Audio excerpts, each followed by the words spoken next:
Hi friends, welcome to Munira's kitchen. இன்றைக்கி நம்ம கிச்சனில் சிக்கன் கிசட் வச்சுட்டு ஒரு பெப்பர் கிரேவி எப்படி செய்கிறதுன்னு பார்க்கலாம். புதுசாக பார்க்குறவங்க என் சேனலை சப்ஸ்கிரைப் பண்ணிக்கங்க. பக்கத்தில் இருக்கிற பெல் பட்டனை ஒன்று நீங்கள் ப்ரெஸ் பண்ணிங்கன்னா நான் போடுற எல்லா வீடியோஸும் உங்களுக்கு நோட்டிஃபிகேஷன் ஆகிட்டு வரும். ஒரு தடவை இந்த வாட்டி ட்ரை பண்ணி பாருங்கள், அவ்வளோ டேஸ்ட்டாக இருக்கும், நல்லாயிருக்கும். வாங்க வீடியோக்குள்ளே போகலாம். இந்த கிஸார்டை நீங்கள் நல்லா கழுவணும். மஞ்சள் சின்ன சின்ன பீசஸாக கொஞ்சம் கட் பண்ணிக்கோங்க. கட் பண்ணிவிட்டு கொஞ்சம் மஞ்சளும் உப்பும் சேர்த்து நல்லா பிசைஞ்சு அது 2-3 வாட்டி நல்லா கழுவணும்.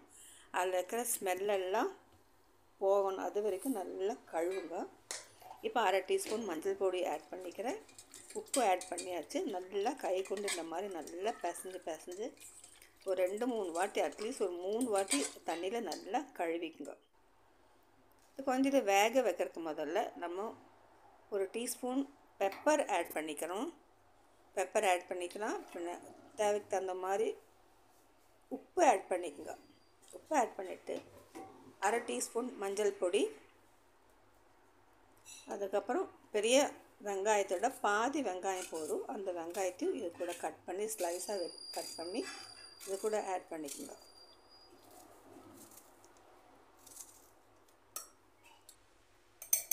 அரை டீஸ்பூன் ஜிஞ்சர் கார்லிக் பேஸ்ட் அதுவும் ஆட் பண்ணி நல்லா மிக்ஸ் பண்ணிக்கோங்க. மிக்ஸ் பண்ணிவிட்டு ஒரு 1/2 டம்ளர் தண்ணி ஆட் பண்ணிவிட்டு குக்கரை மூடி நல்லா ஒரு 3 விசில் வர மட்டும் வெயிட் பண்ணுங்கள். இப்போ அதுக்கு கிரேவி செய்கிறதுக்கு ஒரு பெரிய வெங்காயம் எடுத்துக்கோங்க. அதோட தோலெல்லாம் க்ளீன் பண்ணிவிட்டு கழுவி நல்லா ஸ்லைஸாக கட் பண்ணிக்கோங்க. நல்லா வதக்கந்தோறும் உங்களுக்கு ரொம்ப நல்லாயிருக்கும். உள்ள நிறைய கிரேவி கிடைக்கும். இந்த மாதிரி கழுவி நல்லா சின்ன நல்ல நைஸாக ஸ்லைஸ் பண்ணி எடுத்து வச்சுக்கோங்க.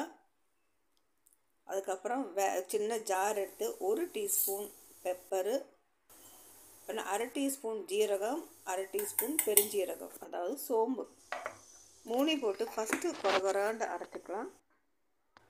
அரைச்ச பிறகு கொஞ்சம் மல்லித்தலை இருந்தால் அது இது கூட ஆட் பண்ணிவிட்டு நல்லா நைஸாக இந்த மாதிரி அரைச்சிக்குங்க. அது ஒரு பேன் எடுக்கலாம். பேன் எடுத்து நெய் ஆட் பண்ணிக்கோங்க. நெய் ஆட் பண்ணால் நல்ல டேஸ்ட்டு கொடுக்கும். அது கொஞ்சம் ஸ்மெல்லெல்லாம் போகிற மாதிரி இருக்கும். அதனால் நெய்யை ஆட் பண்ணிவிட்டு 1/2 teaspoon ginger garlic paste add பண்ணி, ஏற்கனவே நம்ம 1/2 ஸ்பூன் அங்கே ஆட் பண்ணியிருக்கிறோம். இப்போ 1/2 teaspoon ginger garlic paste, cut பண்ணிக்கிற வெங்காயத்தை இது மாதிரி கூட ஆட் பண்ணிவிட்டு மஞ்சள் பொடியும் ஆட் பண்ணி நல்லா அது வதக்குங்க.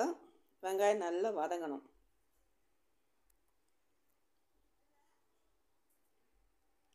வாசத்துக்கு கொஞ்சம் கருவேப்பிலை ஆட் பண்ணிக்கோங்க.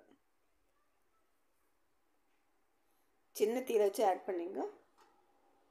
நம்ம பவுட்ரு பண்ணியிருக்கோம்ல, அந்த பவுட்ரை இது கூட ஆட் பண்ணிவிட்டு அதையும் நல்லா பச்சை மணம் போகிற வரைக்கும் நல்லா வதக்குங்க. கொஞ்சம் ட்ரையாக இருந்தால் கொஞ்சம் தேங்காய் எண்ணெய் கொஞ்சம் ஆட் பண்ணிக்கோங்க. தேங்காய் எண்ணெய் யூஸ் பண்ணால் ரொம்ப நல்ல டேஸ்ட்டாக இருக்கும். நெய்யும் தேங்காய் எண்ணெயும் ஆட் பண்ணால் டேஸ்ட்டு நல்லா ஜாஸ்தி கொடுக்கும்.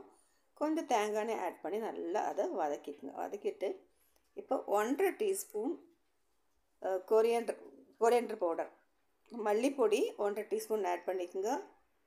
இதுக்கு மிளகு பொடி நம்ம ஆட் பண்ணுறதுல பெப்பர் பொடி தான் அதோட காரத்துக்கு நம்ம ஆட் பண்ணுறோம்.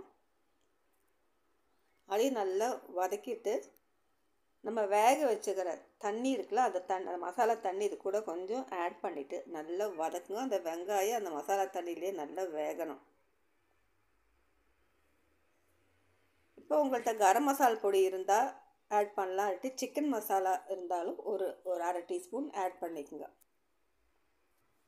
அதையும் நல்லா வதக்கிட்டு அதுக்கப்புறம் வேக வச்சுருக்கிற கறியை அது கூட நீங்கள் ஆட் பண்ணிக்கோங்க. கிஸார்டை, சிக்கன் கிஸார்டை அது கூட நீங்கள் ஆட் பண்ணிவிட்டு நல்லா வதக்குங்க.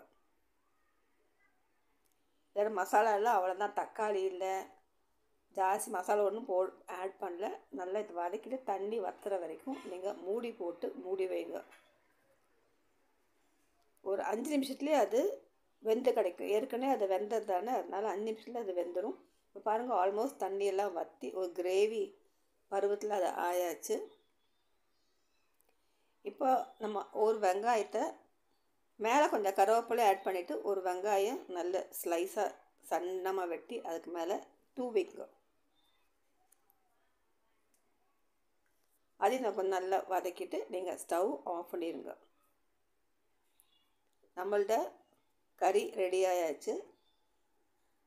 சப்பாத்திக்கெலாம் ரொம்ப நல்லாயிருக்கும், பரோட்டாக்கு ரொம்ப நல்லாயிருக்கும். இப்போ இந்த மாதிரி பருவத்தில் நீங்கள் ஆஃப் பண்ணிடுங்க. நம்மள்ட சிக்கன் கிசர்ட் பெப்பர் ஃப்ரை ரெடி ஆயாச்சு. இந்த வீடியோ பிடிச்சிருந்தா லைக் பண்ணுங்கள், ஷேர் பண்ணுங்கள், சேனலை மறக்காமல் சப்ஸ்கிரைப் பண்ணிக்கோங்க. இன்னும் அடுத்த வீடியோவில் பார்க்குறேன் friends. Bye. Until take care.